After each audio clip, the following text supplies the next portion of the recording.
So kasama po natin ngayon ng ika-6 na Pilipino na naabot po ang tuktok ng Mount Everest. Walang iba, Mr. Rick Rabe. Sir Rick, magandang umaga po sa inyo. Nina Corpus at Mix Pusos dito po sa DZMM.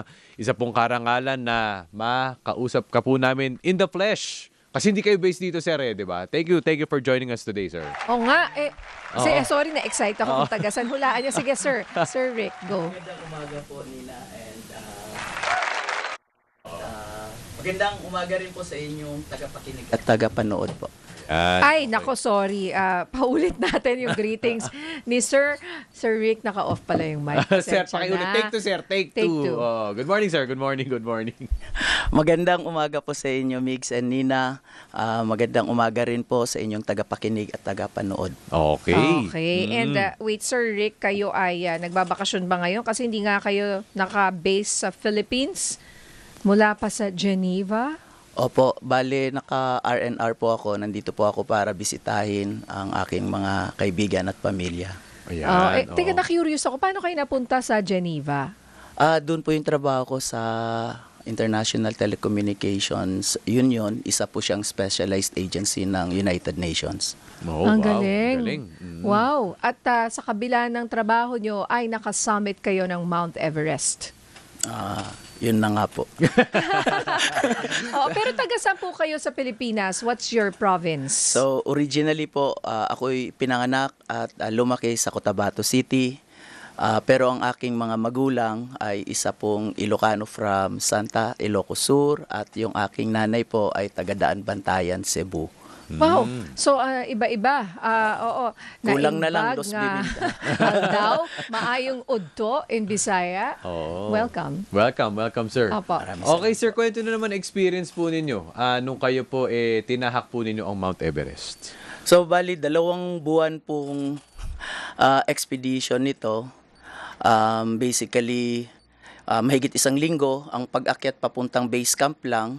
And then, aabutan ka ng mahigit 2 linggo naman para sa acclimatization. Ito po yung rotation na tinatawag na akyat-baba. So, para mag-acclimatize ka sa mataas na elevation and then bababa ka for recovery. And then, after that, once you're fully recovered, you wait for a window for the actual summit. And that is another 1-week round trip na naman po sa pag-akyat at pababa ng base camp. So, all in all, gaano ko katagal yung akyat-baba, and finally summiting Mount Everest? Yeah, total of 2 buwan po. 2 buwan. Pag sinabing pag-acclimatize, ano po ang proseso doon? Bakit mo kailangan gawin yun, sir? Hindi po kasi automatic nag-a-adjust yung katawan. Dahan-dahan po siyang isasanay sa manipis na hangin. So, aakyat ka, gugulatin mo yung katawan sa manipis na hangin, tatambay ka doon na sabihin natin minimum mga 40 minutes. Pagkatapos noon, bababa ka para makapag-recover ka na naman. Oo, kasi at kung hindi ka properly na nag-acclimatize, kapag binigla mo lang, kapag hindi mo ginawa yun ng tama, ano po ang pwede mangyari sa Ayun, marami pong pwedeng mangyayari. Andyan po yung tinatawag nila na mountain sickness, high altitude sickness. So, ang upper limit is death. Pwede kang maputukan ng mga ugat sa ulo, yung pagkahilo, yung nagsusuka. May kasama rin ako na nagsuka sa loob mismo ng tent namin. Nako. Delayed onset Opo. siguro yun, sir. No? Hindi kasi depende sa reaction ng katawan eh. Although ako naman, familiar ako sa mga situations, tapos baguhan yung kasama namin, 18-year-old siya na Indian. Nako, 18 lang. Okay. So, ang ginawa ko, sabi ko, alam ko na itong pangyayari, tatapon natin lahat ng gamit natin sa labas kasi ice naman yun eh. Titigas yung suka, yun yung babatuhan mo ng snow sa loob, yun ang panlinis mo sa sa tent mo bago mo ibalik yung gamit mo sa loob. Ayun. Pero okay naman po yung 18-year-old na nagsuka? So, lahat ng gamit namin, yun yung nilagay namin sa panilalim niya para hindi siya ginawin overnight. Ayun, nagiging okay naman po, nakasamahan. Nakasummit siya. Nakapag-summit din. Part of the game, Kasi, no, sir. kailan ba yun? May mga namatay Nabasa ko yun. Nakasabayan mo ba yun? Isa po sa team namin, namatay rin po. naku. Iyak na iyak ako noon kasi marami siyang biniling oxygen tank. So palagi siyang nauuna sa amin kasi malakas siya gumamit ng tank. Ako naman, nag-attempt ako na walang oxygen. So hindi po ako nag-oxygen below hanggang 8,000 meters. Ito po yung Camp 4. Dahil po nagtitipid, $450 po yung isang Opo. tangke. Oh. So ayun, nakatipid po ako ng $900. So ang standard po is 9 bottles. So nakagamit lang po ako ng 3 dahil kinulit na ako ng Sherpa ko from Camp 4 pataas. Gamitin mo na. Gamitin mo na. Teka po, so yung namatay po, bakit siya namatay?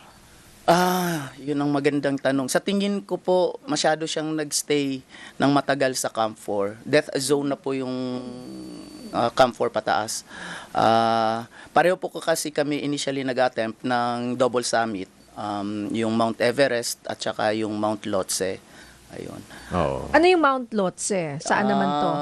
Parang may saddle po kasi yung Mount Everest at saka Lhotse. Bali, 4th highest mountain din siya. 8,000 something din po siya. Mataas din po talaga siya. Opo. Pero yun nga po, hindi na ako nag-attempt for the second summit dahil nga mayroon pong windstorm nung time na yun. 2 araw na po. Nung pababa nga kami, kitang-kita nyo po na lumilipad yung mga tents na unoccupied. So, Sir Rick, syempre sa hard work at oras at dedication, pakiramdam, sir, nung nakaakit ka ng Mount Everest, ano ba? What is it like up there? Kitang-kita nyo po talaga yung arc ng Earth. Very amazing yung view, pero emotionally, manhid. Wala, pagod ka na. Hindi po pagod. Nagdo-double check po ako ng lakas ko, nagdo-double check ako ng oxygen ko, at maingat po ako na ayaw ko po tapakan yung ulo ni Sagarmatha. Kasi yung Mount Everest po, kwan po yun, sagrado po yun para sa mga locals. So, binabantayan ko lang po kung hanggang saan yung lakad ng Sherpa ko, and then nung tumigil na siya, tumigil na rin ako sa pag-akyat kasi alam ko start na yon ng ulo, sagrado sa kanila yon. Ayun. So hindi mo pwedeng tapakan yun. Oo, maingat po ako doon. Pero karamihan po ng mga umaakyat din doon, minsan talagang nabubulag sila na gusto abutin sa taas pero tintigilan sila hanggang doon lang sila sa mayroong Buddha at saka may mga flag. Ayun. Okay. Pero basically part na yun ng ulo ng Everest. Oo. Opo.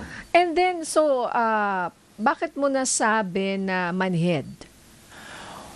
Kuan po, lahat nagdo-double check lang ako, tumatakbo lang yung utak ko. So yung you are utak- very busy with Oo. other, iniisip mo yung oo, iba. Opo. Okay. Tsaka binabantayan ko yung oras ko na hindi ako pwedeng tumagal doon. So maximum 15-20 minutes and then... Tsaka di ba pila yan, sir, di ba? Pagpaakit na kayo, pila. Yung time ko po, Yung time wala. mo, sir? Mag-isa Wala, lang ako. mag-isa ka lang. Kasi, so, merong 3 window na pwede kang umakyat. Yung isa, pangit. Pangalawa, maganda. Pangatlo, yung back up. Saka doon. Nandun ako sa pinakapangit. Ba't naman pangit? Naku. Oo. Kasi- yung oras, may snowstorms din ba? Hindi kasi hindi naman palagi perpekto Correct. yung weather eh. So aabangan mo lang yung mga windows na yun, maiiksi lang yun. And ako naman ayaw ko rin na nagkakapila-pila. So mas ginusto ko yung sa first window. And then yung mga Sherpas din kasi nag-uusap-usap din yan sila sino yung pupwedeng ibatak doon sa unang window, sino yung dapat lang doon sa second, yung mga ganon. Okay. So base rin yun sa experience. Correct. Panghuli na lang po, may nagtanong kung magkano ba yung total na nagagastos kapag gusto mo umakyat ng Mount Everest? Budget meal lang po ako ng karinderya. Actually, hanggang ngayon nga po, binabayaran ko pa yung utang ko sa loan. Opo. So, yung lowest end po, nasa 30 po. And 30?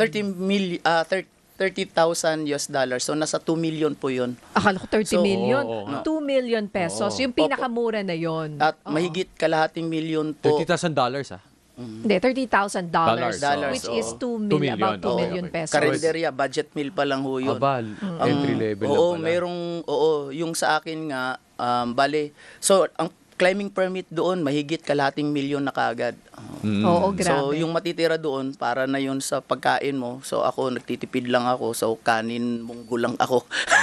Hindi kagaya nung iba, talagang may heated tent, 2 yung Sherpa, meron silang international chef. So, ang ginagawa ko, dumadalaw ako sa mga mayayaman na expedition team kasi libre yung kape, libre yung Pwede. hot chocolate. Di ba sila natuwa? May isang Pilipino na living his dream, di ba? Yes, na oo. nagsumikap para, hindi katulad nila, may chef pa.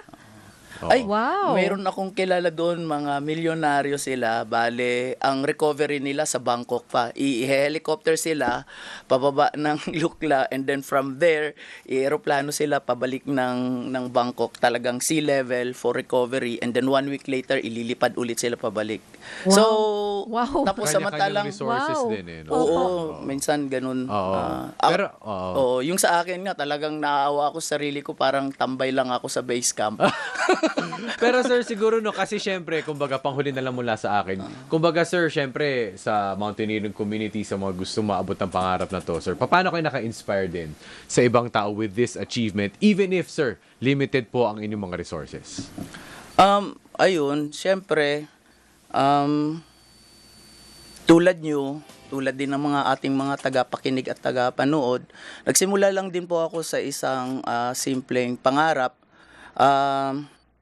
Tuloy lang po tayo sa paghangad ng ating mga pangarap na patuloy nating palaguin, palawakin, palalimin, lalo na sa kaalaman at saka karanasan.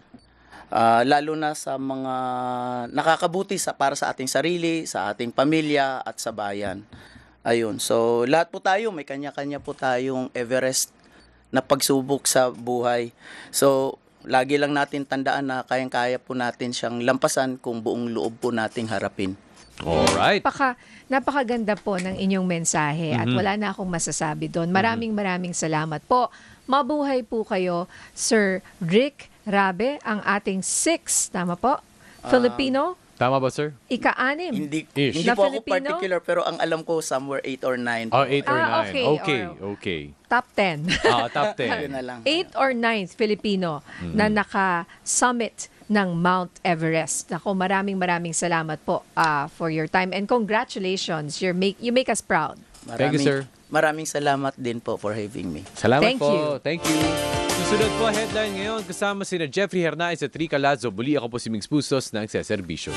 Ito po si Nina Corpus, nagseserbisyo. Kita-kita po muli tayo bukas, Biyernes na.